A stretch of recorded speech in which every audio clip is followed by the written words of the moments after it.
the Strain series premiere. Now, when the show was first supposed to come out, when they released the initial trailer, it was fairly ominous. They didn't show really anything except for an eclipse over in New York City. It was like, okay, it's really no music to it, it's no people, it's just New York City skyline. There's a sun, an eclipse is coming in, and then it's like the strain. And typically, when someone says the strain or it's a strain of something, it's not like, oh, it's a strain of candy. It's a strain, it's a virus, it's bad. So I was really curious about the show, and then I got to see the full trailer where we actually get to see the weird, creepy looking monster cloak thing that we get to see in this first episode. And I was like, okay, once I saw that, I was like, yep, this, I definitely have to check this show out now because I was, like I said, initially curious because it's called The Strain, it's ominous. The trailer itself was just, like I said, New York City, there's an eclipse, then that's the whole trailer.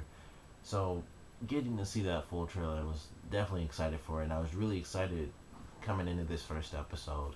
And honestly, I enjoyed the episode. I thought it was pretty good. I'm really, really excited for upcoming episodes because, as much as I enjoyed the first episode, I do feel like it could have been better, and that's only because I thought this show wasn't gonna really have the whole like these are the characters you're gonna meet, stuff like that. I figured there would of course be main characters, but it was nothing like I expected it to be. Like the strain itself is like a weird demon type of thing, and I guess that's to be expected from Guillermo del Toro. But I just thought it was an actual virus. Like it was a virus. It turned people into these freaky mutated creatures, but I still enjoyed it. I thought it adds a lot more layers to it than it's just a virus. But it is a virus, but it has a demonic source, I guess, which makes it even crazier than a typical virus. So there are a lot of crazy characters in the show. Like my favorite character, without a doubt, is the old guy who apparently defeated the strain before, and so he's worried if he can do it again. He's not really sure if he's strong enough anymore. I liked his character for sure. Like when the people tried to rob him, and he like the guy was reaching in for the money, and he put the knife up to the artery in his arm. That was definitely a cool scene. I like that guy, and this is definitely one of those shows. It kind of when it was announced, it was like this. It was one of those new FX shows where it's like they like to pick up sort of weird, crazy shows that are out of the ordinary, like American Horror Story. I've seen the first episode of that and it was crazy. Like I recently saw that and it was crazy. And this one is just like it. It's like you don't really know what's happening. It's not as crazy as that. This one does have a concise thing. You can tell what's happening and why. But it's one of those shows where it's just like things are just really crazy. It's like why do they need to have this strain?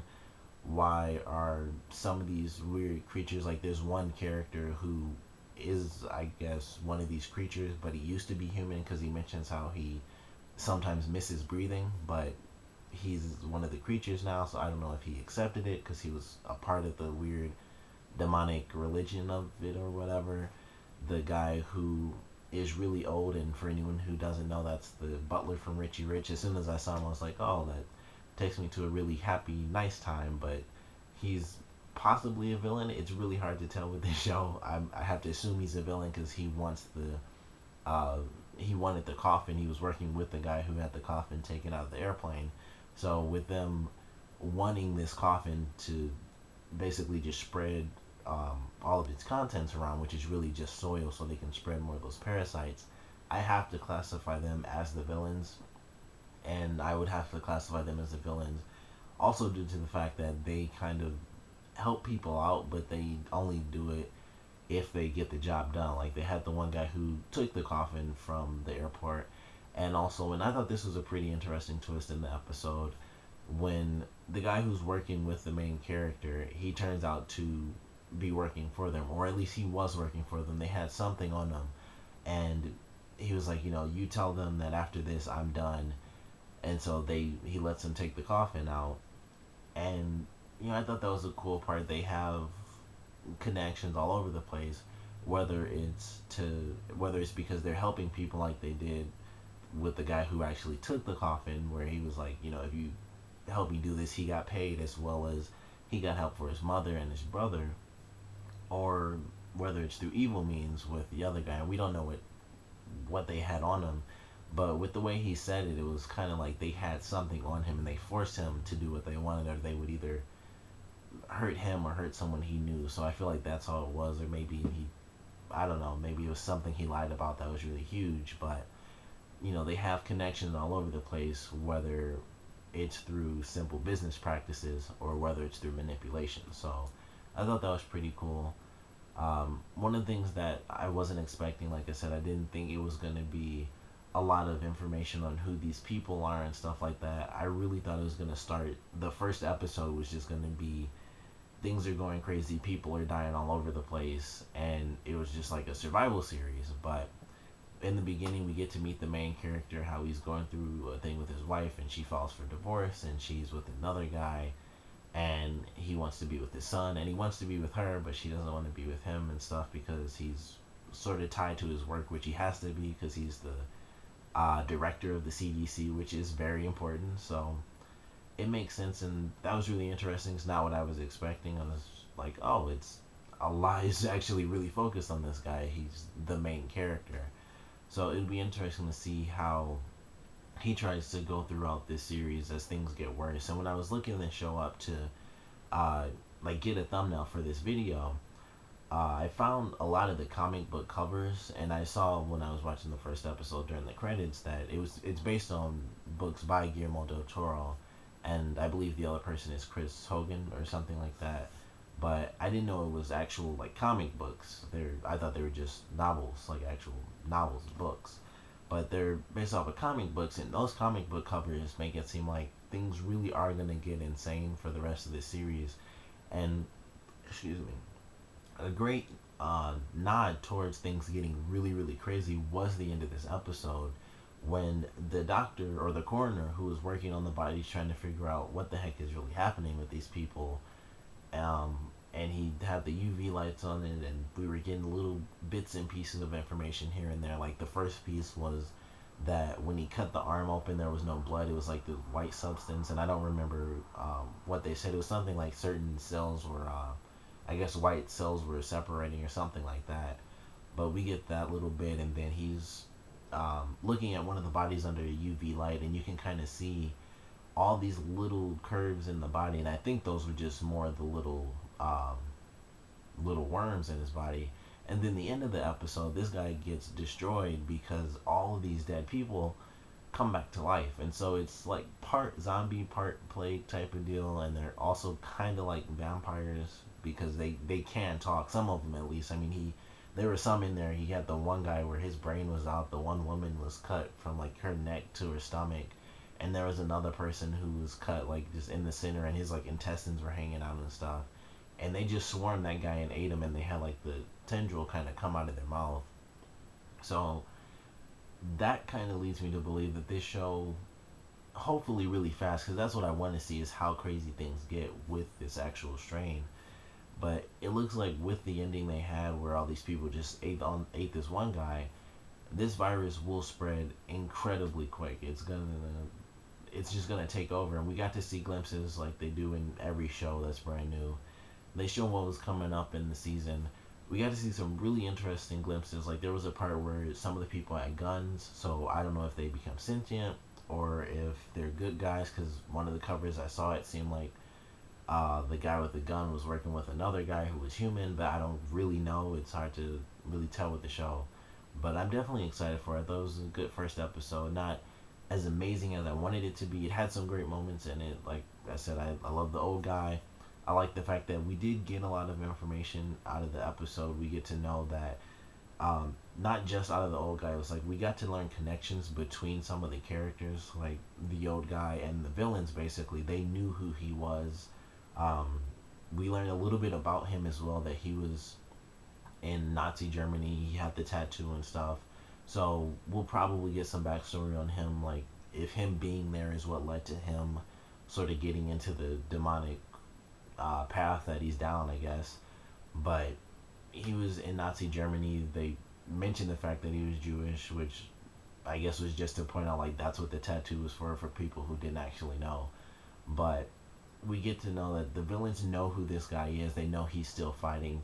we get to see early on in the episode he had the heart that he was feeding, so that's clearly from someone that was destroyed by the strain, but somehow he, I guess, saved their heart and he was able to, um, I don't know, they can hear him and sort of hear him. They probably can't hear him and it's just a heart, but he still talks to it and stuff, and he feeds the heart, so I'm guessing that it belonged to someone he loved. It could have been his wife, or it could have been a daughter or son or something like that, but he fed the heart like the tiny little bit of blood. And I enjoyed that scene too. It showed how he put that tiny bit of blood in that little in the jar, and it just dissipated throughout the water. But there were so many little tentacles, and they were just going after literally every little cell. So it was very detailed, I thought, and that I really enjoyed. And we got to see sort of the worst side of that, I guess, towards the end when the coroner picked up the heart, which I thought was just ridiculous. Like, who? No one would really do that. Like, oh, it's a white heart, and it's just beating now. So of course he almost got a worm in his body, but then he was killed anyway, so it doesn't matter. But I definitely enjoyed the episode. The stuff with the main character, not really interested in that at all. Him and dealing with his wife. I know that'll become important because he's gonna, like, the new boyfriend guy. He'll get eaten. That's just, he'll get eaten. Period. He's gonna die somehow. Then the main character is gonna have to save his wife and his son, and worry about how he's gonna save both of them, but he's still gonna care about the woman that he's working with because they're both together now, or sort of together, but not really. It was, I don't know. They used to be together. They might be now. It was kind of hard to pick up on that. I guess, I know they have feelings for each other still, but I don't know. But I'm excited for the rest of this series. The little girl coming back at the end, that was creepy. Her speaking French made it creepier, I guess, for some reason. It just did. Like, she was in a nice little French dress and stuff, and she's just talking about how she's cold. It was really creepy, and her dad still hugged her. He's gonna die. That's also really obvious. And it's gonna be interesting to see when these people start walking around, what's gonna happen, because none of them look like, oh, you look a little sick. They look like they're dead people. They have the real pale look, like they're just white. They're dead white. So I don't know how that's gonna work when they start walking around eating other people. They might not even hide the fact that they're eating other people, because it's like, we don't need to. If we get shot up or we explode, really, we have little parasites in our bodies. So it's not like they're human or anything like that, like they're thinking. It's just this parasite's like, hey, if I blow up, there are going to be little chunks of me all over the place, and there are going to be a million little worms that can just chew on other people. So they probably don't even have to worry about that. I have to assume, based off of the very first kill that we see, the first one we see up close, they have super strength, because the one that's actually in the cloak that has super speed, that one, it could be a unique circumstance, because that one actually has super speed, which we see in the video where it picks up the coffin. It also has super strength where when it kills the first guy, and that was a really gross scene. I didn't expect that at all, but he drains that guy of his blood, and then he snapped his neck, which I thought was like, why did he snap his neck? He literally just drained him until he turned gray, and then he snapped his neck anyway, and then he bashed his head in, which they showed for quite a bit. They showed him bashing his head in, and then he basically just runs away with super speed. I have no idea why he bashed his head in. Like, once again, that could have been a part of spreading the virus, because people are going to have to bend down and pick up the body, and maybe the worms can get onto them without them noticing. I don't know, but that was a pretty gruesome scene, and stuff like that makes me wonder, how is this strain, and how are these reanimated corpses gonna go out, from day to day? And also, the 4 people that woke up first, I feel like they clearly have some special purpose. I don't think they're immune. I think they've been infected, but in some special manner. They might be sort of lieutenants, I guess. I don't know. But the villains do reference the fact that the 4 survivors woke up, or the 4 survivors were infected, or stuff. They said something, I can't remember the exact line, but they have a plan for those people, so they might not exactly just be crazy creatures just biting people's necks and stuff, but they have some importance. They have, like, the punk rocker guy. I thought he was funny, and he had the wig, and he did it for, him talking about how he was sort of the goth rock type of character, and it was just for show. And then they had, like, the sort of nerdy guy, They kind of had like stereotypical characters. Like those four characters are the only ones I feel were stereotypical. The guy was the punk rocker, then they had like the sort of nerdy guy, and then like the sort of bitchy lady attorney. She was just like trying to get a bunch of information, and she was really pissed off at them for really no reasons. Like, you do have to be quarantined. We just need information. We don't know what's happening.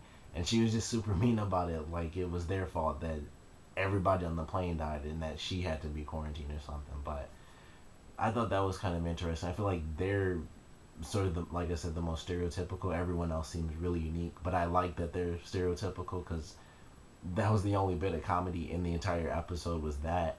In the very beginning when we got to see the old guy. Other than that, it was pure drama, and it was really like the first, I guess, couple of minutes were funny, and that was it. But enjoyed the first episode. I'm excited for the rest of the series. Like I said, I really hope that going throughout the rest of the season, it, I guess, escalates more and more because I don't want to see a lot of the human components. I want to see things get really bad because that's what I don't know. That's what I felt the show was gonna be. It was gonna be like a disaster movie, but in series form, and people just trying to survive, like we see with zombie films. Like, oh, it's been this long, or the outbreak happened, and this is what it was like. But I wanted to see it in series form where they actually survive, and it was, of course, gonna just take place in New York, not like we have to, excuse me, get to this safe location or whatever. But I am excited for it. The little glimpses we got to see when it showed like this is what's gonna happen in the season,